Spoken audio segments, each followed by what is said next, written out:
আসসালামু আলাইকুম রহমতুল্লাহি ওবরকাতুহু। সম্মানিত দর্শক, এপ্রিল মাসের ৩ তারিখে বিকেলবেলায় আজকের এই ভিডিওটি করছি। আজকের দিনের প্রধানতম খবর, এটাকে খবর বলা যাবে না, বাংলাদেশের জন্য ডিজাস্টার এবং দুর্ভাগ্য। সেটি হলো বাংলাদেশ থেকে যে সকল পণ্য আমেরিকাতে রপ্তানি হয় সে সকল পণ্যের উপর মার্কিন সরকার, ডোনাল্ড ট্রাম্প সরকার ৩৭% শুল্ক আরোপ করেছে। ইতিপূর্বে এই শুল্কটি ছিল 15%-এর মতো।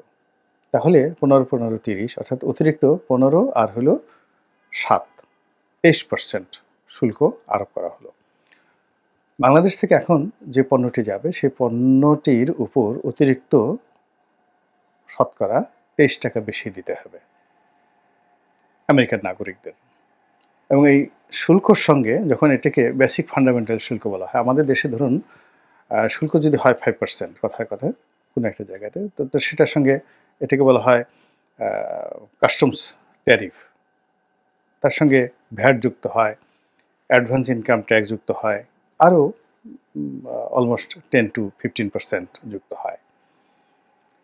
তো সেই ক্ষেত্রে মূল ট্যারিফের উপর অর্থাৎ 37% ট্যারিফের উপর ধরুন আরও 10-15% অতিরিক্ত শুল্ক আরোপ করা হবে। অর্থাৎ সেখানকার আমেরিকান যে জিএসটি, অ্যাডভান্স জিএসটি, আয়কর, তারপরে আরও অনেক কিছু সব মিলিয়ে দেখা যাচ্ছে যে এখন যে দ্রব্যমূল্য তার সঙ্গে যদি আপনি আরও 15% যোগ করেন বা 12% যোগ করেন, অলমোস্ট 50% দাম বেড়ে যায়। তাহলে 50% যদি দাম বেড়ে যায়, তো যে শার্টটি এখন $100 আমেরিকানরা কিনছেন সেই শার্টটিকে তাদেরকে কিনতে হবে $150। এখন এই $50 তারা শার্ট কিনতে গিয়ে বাংলাদেশ থেকে যে এখন বছরে $8 বিলিয়ন আমরা যে এক্সপোর্ট করছি, $8 বিলিয়ন যে আমরা এক্সপোর্ট করছি আমেরিকাতে, এটি কি নেমে $5 বিলিয়ন আসবে, $4 বিলিয়ন আসবে, নাকি এটি $12 বিলিয়ন যাবে? এটি নিয়ে বিতর্ক করার কোনো অবকাশ নেই। সঙ্গত কারণেই এই ব্যবসাটা ধস নামবে। আমেরিকাতে যে আমাদের এক্সপোর্ট, সেই এক্সপোর্টটা পরিপূর্ণভাবে ধস নামবে। এখন এই কাজটি ডোনাল্ড ট্রাম্প কেন করলেন? এর কারণ হলো যে আমেরিকাতে বাংলাদেশের যে পোশাক, এটি সাধারণত আমেরিকার গরিব মানুষ যারা আছে তারা ব্যবহার করে। গার্মেন্টসের ভাষায় এগুলোকে বলা হয় লো প্রোডাক্ট। এবং সেখানে গিয়ে আপনি দেখবেন যে বাংলাদেশে তৈরি যে কোনো জিন্স বা প্যান্ট, ওদের যে সকল বড় বড় ব্র্যান্ড শপ রয়েছে তাদের কথা আলাদা, কিন্তু ব্র্যান্ডের বাইরে যেগুলো নন ব্র্যান্ডেড প্রোডাক্ট বাংলাদেশ থেকে যায়, এগুলো এতটা সস্তা, এতটা কম দাম। আপনি আমাদের যে বঙ্গবাজারে যে পুরনো গার্মেন্টসের মালামাল পাওয়া যায়, এমনকি আমাদের যে ফুটপাতে গার্মেন্টসের যে মালামাল পাওয়া যায়, সেখানে আমেরিকার ভালো ভালো যে দোকানে, সেই দোকানে গিয়ে আপনি $10 যে শার্ট পাবেন, যে প্যান্ট পাবেন, আপনি নিজে অবাক হয়ে যাবেন যে এটা কী করে বাংলাদেশ থেকে আসে। তারা বাংলাদেশে একটা শার্ট সেলাই করার জন্য কয় টাকা দেয়, একটা প্যান্ট সেলাই করার জন্য কয় টাকা দেয়, আপনি অবাক হয়ে যাবেন যে 1 ডজন প্যান্ট সেলাই করার জন্য $10-15 বেসিক 5 পকেট বেসিক জিন্স, মানে আমরা যে জিন্স প্যান্টগুলো পরি সেগুলো 1 ডজন সেলাই করার জন্য ধরুন $12 অন অ্যাভারেজে তারা দেয়। তাহলে $1, তো $1 মানে এখন বাংলাদেশে 120 টাকা। আপনি 120 টাকায় বাংলাদেশে কি কোনো একটা প্যান্ট সেলাই করতে পারবেন বলেন? কখনো পারবেন না। এবং এই যে 120 টাকা করে দিচ্ছে, এই 20 টাকার মধ্যে গার্মেন্টসের যত খরচ তাকে এটার মধ্যে মেনটেন করতে হয়। তার সঙ্গে সঙ্গে আবার এটা যদি এফওবি হয়, তাহলে চট্টগ্রাম বন্দর পর্যন্ত এটাকে ফ্রি পৌঁছে দেওয়ার জন্য তাকে টাকা দিতে হয়। আবার যদি ডিলে করার পরে দেখা যাচ্ছে যে এটাকে যদি এয়ার শিপমেন্ট হয়ে যায়, তাহলে এয়ার শিপমেন্টের সমস্ত খরচ ম্যানুফ্যাকচারকে বিয়ার করতে হয়। এবং সেই ক্ষেত্রে দেখা গেল যে এই 120 টাকা যে প্যান্ট সেলাই করার জন্য সে পায়, এটার মূল্য চলে আসে 50 টাকা ইয়ারে যদি যায়।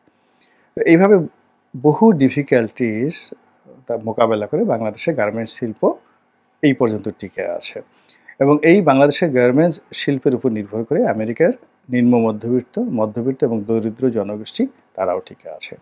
তো সেক্ষেত্রে ডোনাল্ড ট্রাম্প এই বাংলাদেশের সঙ্গে তাদের যে ট্রেড ডিফিসিয়েন্সি হচ্ছে, বা ডেপ্রিসিয়েশন হচ্ছে বা ট্রেড ডিফারেন্স হচ্ছে, ব্যবসা বাণিজ্যে যে বৈষম্য হচ্ছে, এই সুতো ধরে তারা এই যে সিদ্ধান্তটি নিল, তারা অনেকগুলো দেশের বিরুদ্ধে নিয়েছে, কিন্তু বাংলাদেশের বিরুদ্ধে নিল এখানে যতটা না বাণিজ্যিক, যতটা না তাদের নিজেদের দেশের স্বার্থ, তার চেয়ে বেশি হলেও তিনি এই বাংলাদেশের উপর, বর্তমান সরকারের উপর একটা ক্রোধ তিনি ঝাড়লেন।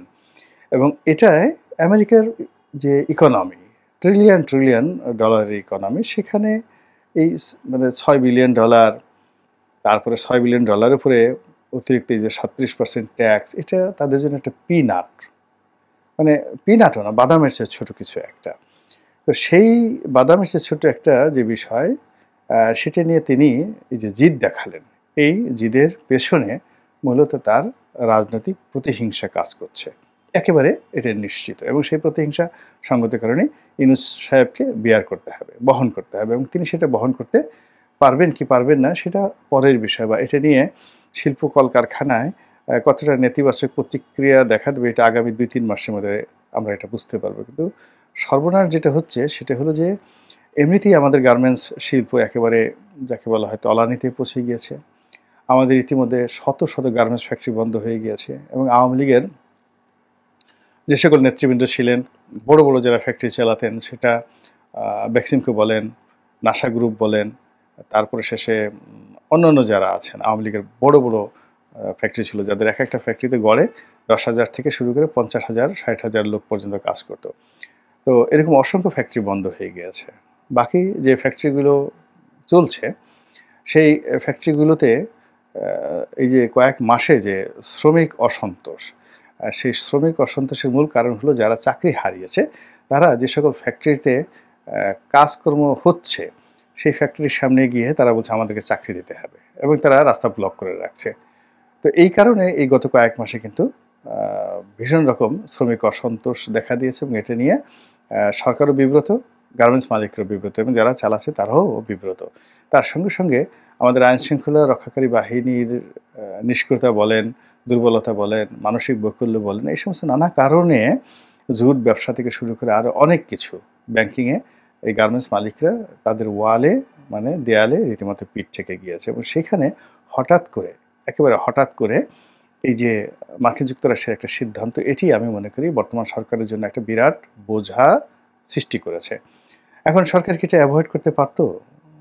সেটা সরকারই ভালো জানেন, এই বিষয়ে আমরা মন্তব্য করতে চাইনি। কিন্তু এটা যে তারা এই কাজটি করার জন্য তাদের একটা লবিস্ট গ্রুপ থাকার দরকার ছিল, যেখানে doctor Mohammad Yunus is a masterpiece of novel, না মাস্টারপিস অফ যাকে বলা হয় negotiation, he is a role model of যাকে বলা হয় মার্কেটিং।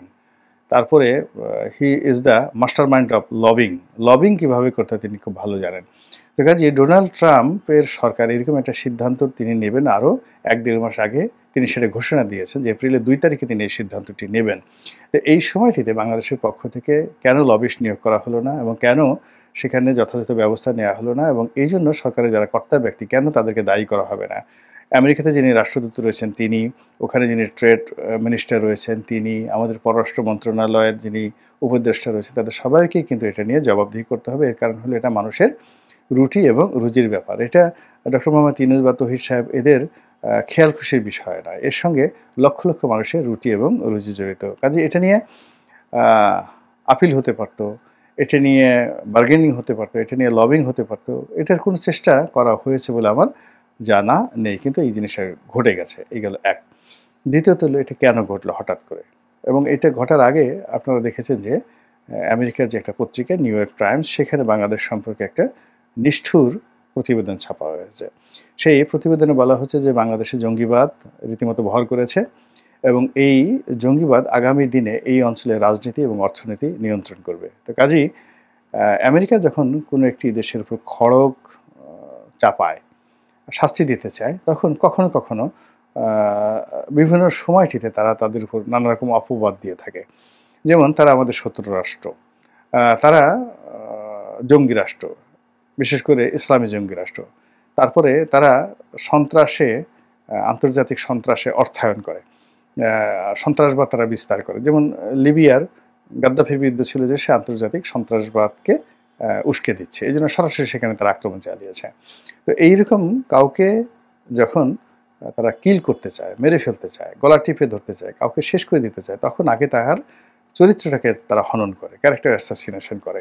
তো নিউ ইয়র্ক টাইমসে এই যে বাংলাদেশের বিরুদ্ধে যে ব্যবস্থাটা নেওয়া হলো, সেই ব্যবস্থাটা নেওয়া হলো, হঠাৎ করে শুল্ক বাড়িয়ে দেওয়া হলো এবং সেই শুল্ক এখন 37% শুল্ক, আগের 15%-এর চাইতে যে বেড়ে গেল, অর্থাৎ 15 আর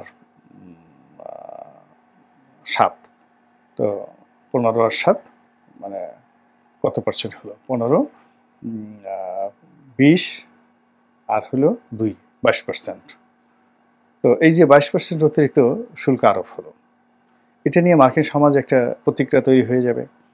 জনগণ প্রশ্ন করবে, অনেকে রাস্তায় নামবে, পত্রপত্রিকায় কথাবার্তা হবে। তো সেটাকে ধামাচাপা দেওয়ার জন্য ডোনাল্ড ট্রাম্প সরকার কিন্তু তার আগেই প্ল্যান করে, পলিসি করে নিউ ইয়র্ক টাইমসে বাংলাদেশের বিরুদ্ধে একটা রিপোর্ট ছাপিয়ে দিয়েছে যে এটা একটা সন্ত্রাসের যাকে বলা হয় সূতিকাগার হতে যাচ্ছে, এটি একটি দ্বিতীয় আফগানিস্তান হতে যাচ্ছে। এখানে ওসামা বিন লাদেন, আইএসের মতো সংগঠন আগামীতে তৈরি হবে, নেতা তৈরি হবে। কাজেই তাদেরকে যদি এখনই ভাতে না মারতে পারি, তাদেরকে যদি এখনই আমরা নিয়ন্ত্রণ করতে না পারি এবং এই সরকারকে যদি আমরা নিয়ন্ত্রণ করতে না পারি, তাহলে আগামীতে পুরো মার্কিন যুক্তরাষ্ট্রের যে রাজনীতি, অর্থনীতি, বাংলাদেশ কেন্দ্রিক যা কিছু আছে এটা হুমকির মধ্যে পড়বে। তো কাজেই সরকারকে চাপে রাখার জন্য, দেশবাসীকে চাপে রাখার জন্য এই শুল্ক আরোপ করা হয়েছে। তো এইরকম একটা যুক্তি উপস্থাপন করার জন্য আমেরিকার সবচেয়ে প্রভাবশালী পত্রিকা, সেই পত্রিকায় বাংলাদেশের বিরুদ্ধে এরকম একটি রিপোর্ট ছাপা হলো। কিন্তু সেই রিপোর্টের বিরুদ্ধে কার্যকর কোনো বিজ্ঞাপন দেওয়া, যেখানে ডক্টর মোহাম্মদ ইউনূস তার নিজের পিঠ বাঁচানোর জন্য আমেরিকার ওয়াশিংটন পোস্টে কত ডলার খরচ করেছেন, কত লাখ ডলার খরচ করেছেন, বিজ্ঞাপন দিয়েছেন। তো এখন রাষ্ট্রীয় অর্থ ব্যবহার করে এই নিউ ইয়র্ক টাইমসের এই প্রতিবেদনের বিরুদ্ধে নিউ ইয়র্ক টাইমসে কিন্তু একটা বিজ্ঞাপন দেওয়া যেত। উনি এত লোকজন জানেন, ওনার এত ইংরেজি জানার লোকজন আছে, এত জ্ঞানী গুণী পণ্ডিত আছেন, এখানে আলী রিয়াজ সাহেব আছেন, তো তিনি সে বিজ্ঞাপনটা দিতে পারতেন। সঙ্গে সঙ্গে তিনি কাউন্টার, নিউ ইয়র্ক টাইমসের যে কাউন্টার, যে পত্রপত্রিকাগুলো রয়েছে, সেখানে তিনি বাংলাদেশ সম্পর্কে অ্যাডভোকেসি করার জন্য তিনি লোক পাঠাতে পারতেন, লোক নিয়োগ করতে পারতেন। তো সেই কাজগুলো তিনি করেননি। ওটাকে তিনি কিভাবে নিয়েছেন বা তার লোকজন কীভাবে নিয়েছেন আমি বলতে পারবো না, কিন্তু আমরা যারা সাধারণ জনগণ, আমরা তখনই অনেকেই বুঝতে পেরেছিলাম যে নিউ ইয়র্ক টাইমসে যখনই এরকম একটা নিউজ ছাপা হয়, সেই নিউজের পরেই একটা দুঃসংবাদ যে কোনো একটা দেশের জন্য হয়।